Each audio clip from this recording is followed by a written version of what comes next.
አኬቦ ይህ የጃፓናውያን የገንዘብ አያያዝ ጥበብ ነው። እንዴት እንደሚሰራ አብረን እናያለን። አብራችሁን ቆዩ። በዝናብ ውስጥ የቆሙ ሁለት ሰዎችን በዓይነ ህሊናችሁ ሳሉ። የመጀመሪያው ሰው ግዙፍ ባልዲ ይዟል። ነገር ግን ባልዲው በስሩ 100 ቀዳዳዎች አሉት። ዝናቡ ወደ ውስጥ ይፈሳል። እሱ ብዙ ገንዘብ እያገኘ ነው። ነገር ግን ልክ እንደገባበት ፍጥነት መልሶ ይወጣል ማለት ነው። በዝናብ ማብቂያ ላይ ባልዲው ባዶ ነው። እሱ ደግሞ ደክሞታል፣ ተጨንቋል፣ እንዲሁም ሙሉ በሙሉ ከስሯል። ሁለተኛው ሰው ትንሽ ኩባያ ይዟል። ነገር ግን ኩባያው ምንም ቀዳዳ የሌለው ጠንካራ ብረት ነው። ለእርሱ ዝናቡ የካፊያ ያህል ብቻ ነው። አነስተኛ ደሞዝ ነው ያለው። ነገር ግን እያንዳንዱን ጠብታ ይይዛታል። ኩባያው አንዴ ሲሞላ ወደ በርሜል ከዚያም ወደ ሌላ በርሜል ይገለብጠዋል። በጥበቃው ማብቂያ ላይ ያ ትልቅ ባልዲ የነበረው ሰው ውሃ ለመለመን ይገደዳል። ያ ትንሽ ኩባያ የነበረው ሰው ግን አሁን ባለሀብት ሆኗል። ይህ በዘመናዊ ዓለም ውስጥ ያለ የፋይናንስ እውነታ ነው። እኛ ሁላችንም በገቢ መጠን ላይ ብቻ እናተኩራለን። ችግሮቻችን ሁሉ መፍትሄ ብዙ ገንዘብ ማግኘት ብቻ ይመስለናል። ነገር ግን መጥፎ ልምዶችን እያሉ ብዙ ገንዘብ ማግኘት ማለት ልክ በተቀደደ ባልዲ ውስጥ ውሃ እንደማፍሰስ ነው። በዚህ አትበለጽግም። ጃፓናውያን ይህንን ከተረዱ ከአንድ ክፍለ ዘመን በላይ ሆኗቸዋል። 1904 ዓ.ም የጃፓን የመጀመሪያዋ ሴት ጋዜጠኛ የነበረችው ሃኔሞቶ ካኬቦ የተሰኘ ስርዓት ፈጠረች። ትርጉሙም የቤተሰብ ፋይናንስ መዝገብ ማለት ነው። ይህ የሞባይል መተግበሪያ አይደለም፣ የኤክሴል ሰንጠረዥም አይደለም። እሱ አካላዊ ደብተርና እስክሪብቶ ብቻ ነው። ወጪን ቀና ብለህ እንድትጋፈጥ የሚያስገድድህ አስተዋይ ፍልስፍና ነው። የጃፓን የቤት እመቤቶች አነስተኛ ከሆነ ገቢ ላይ እንኳን እስከ 35% ማዳን የሚችሉበትና የቤተሰቦቻቸውን ድብቅ የፋይናንስ ኃላፊ የሆኑበት ምስጢር ይህ ነው። ዛሬ የካኬቦን ጥበብ እናያለን። በባልዲያችሁ ላይ ያሉትን ቀዳዳዎች እንዴት እንደምትደፍኑ እንመለከታለን። ባለሀብት መሆን የምትችሉት የድርጅት ዋና ስራ አስፈጻሚ ደሞዝ በማግኘት ሳይሆን የምንኩስናን ያህል ጥብቅ የሆነ ዲሲፕሊን በማዳበር እንደሆነ እናያለን ማለት ነው። ክፍል 1 የማይታይ የገንዘብ ወጥመድ። ለምንድነው በገንዘብ አያያዝ ላይ እንዲህ የሰነፍ ነው? ምክንያቱም አሁን ላይ ገንዘብ የማይታይ ነገር ሆኗል። ገንዘቡ ከእጅ ሲወጣ በጭራሽ አታየውም። ያንን መጉደል ወይም ማጣት አይሰማህም።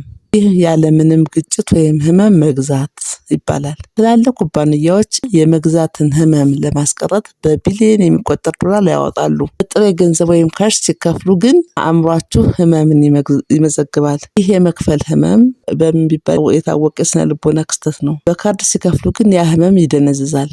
እስከ ወሩ መጨረሻ ድረስ ያንን አታዩትም። ነገር ግን በወቅቱ መግለጫውን ሲያዩ ጉዳቱ አስቀድሞ ደርሷል ማለት ነው። ካኬቦ ማለት ያንን የመክፈል ህመም ወይም ግጭት መልሶ ማስተዋወቅ ማለት ነው። እያንዳንዱን ወጪ በእጅህ እንድትጽፍ ያስገድድሃል። በወረቀት ላይ ለቡና $6 ብለህ በአካል መጽሐፍ ሲኖርብህ አእምሮህ ግብይቱን በተለየ መንገድ ያስኬደዋል። ቆም ብለህ ታስባለህ። ይህ ቡና በእርግጥ ይህንን የመጽሐፍ ልፋትና እስክሪብቶ ቀለሙን ያህል ዋጋ አለው ትላለህ። ድንገት ያ የማይታየው ገንዘብ የሚታይ ይሆናል። በስክሪን ላይ ያሉ ቁጥሮች ብቻ ሳይሆን የህይወትህን ጉልበትና ጊዜ እያወጣህ እንደሆነ ትረዳለህ። ካኬቦ የፋይናንስን ካለማሰብ ልምድ ወደ ንቁና አስተዋይ ልምምድ ይለውጠዋል። ክፍል 2 የካኬቦ 4 ምሰሶች። ካኬቦ ቀላል ነው።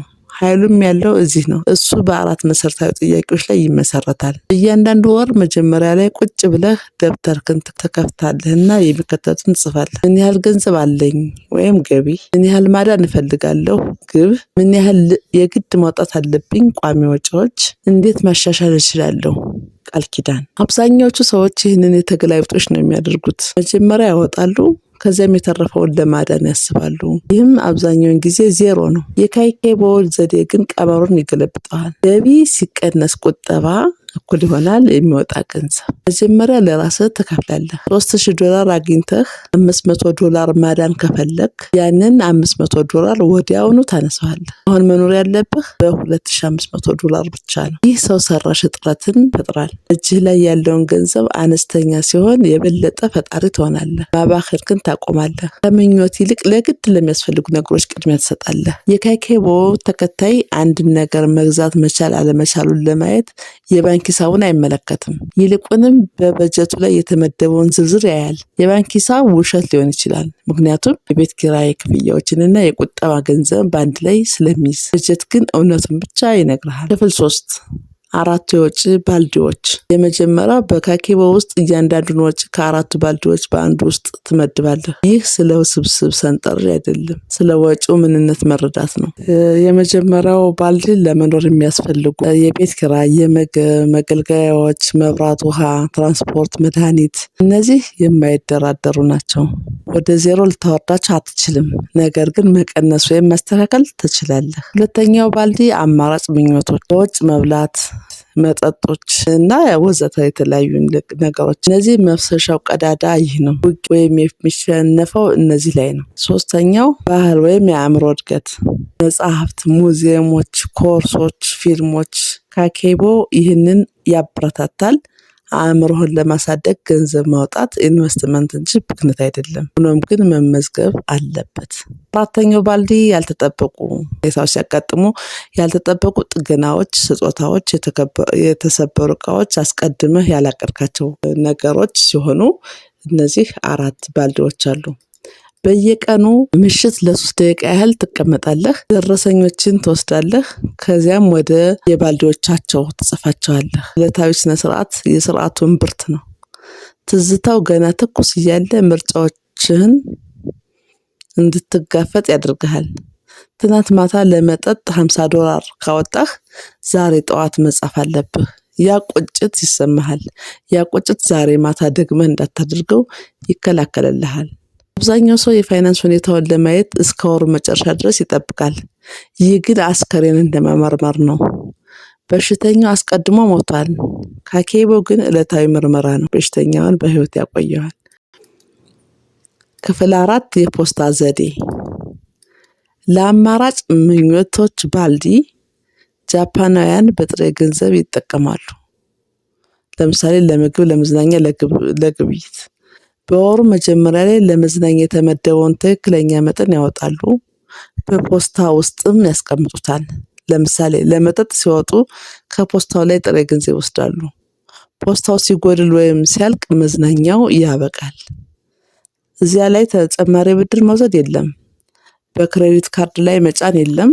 ያ አካላዊ ገደብ ፍጹም ነው። ይህ ራስን መግዛትን ያስተምራል። የመጀመሪያው ሳምንት ላይ ሙሉ የመዝናኛ በጀትክን ከጨረስክ ቀጣዮችን 3 ሳምንታት ቤት ውስጥ ቁጭ ብለህ ታሳልፋለህ። ህመም የበዛበት ትምህርት ትማራለህ። በቀጣይ ወር ራስክን ታስተካክላለህ። የድንገተኛ ፍላጎት ቁጥጥርን የምትለምደው በዚህ መንገድ ነው። አእምሮህን መልሰህ ለማሰልጠን በአሁኑ ዲጂታል ዓለም ውስጥ የተለያዩ የዴቢት ካርዶችን መጠቀም ቢቻልም አካላዊ ጥሬ ገንዘብን አሁንም የተሻለ ነው።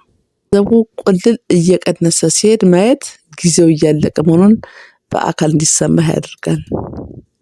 ክፍል 5 ምኞትና ፍላጎትን የማዘግየት ጥበብ። የምንኖረው ወዲያውኑ እርካታን በሚፈለግበት ዘመን ውስጥ ነው። አየኸው፣ ፈለግከው፣ ተጫንከው፣ ነገ ይደርሳል። ይህ ሀብትን ያጠፋል። የማቀዝቀዣ ጊዜን ያስተዋውቃል። ለመኖር የግድ የማያስፈልግ ነገር ስታይ ወዲያውኑ አትግዛው። ደብተር ውስጥ ባለ የምኞት ዝርዝር ክፍል ውስጥ ጻፈው። ለ30 ቀናት ጠብቅ። ከ30 ቀናት በኋላ ዝርዝሩን መልሰህ ያው። ራስህን ጠይቅ። ይህንን አሁን እፈልገዋለሁ ወይስ በወቅቱ ደብሮኝ አዝኜ ወይም ተርቤ ነበር ብለህ ጠይቅ። በ90% ከሚሆኑት ጊዜያት ያ የመግዛት ጉጉት ይጠፋል። እቃውን አይተህ ይህ ለምን አስፈልጎኝ ነበር ትላለህ። ምንም ሳታደርግ ገንዘብን አተረፍክ ማለት ነው። ከ30 ቀናት በኋላ ያው ፍላጎት ካለህ ያኔ ግዛው። ይህ በድንገተኛ ስሜት ሳይሆን በታሰበበት ውሳኔ የተደረገ ግዥ ነው። ይህ የግዥ ሱስን ይገድላል። ግብይት ብዙውን ጊዜ ጭንቀትን በራስ የማከሚያ መንገድ ነው። ግዥውን በማዘግየት ጭንቀቱን በአዲስ ዕቃ ከመሸፈን ይልቅ በቀጥታ እንድትጋፈጠው ያስገድድሃል።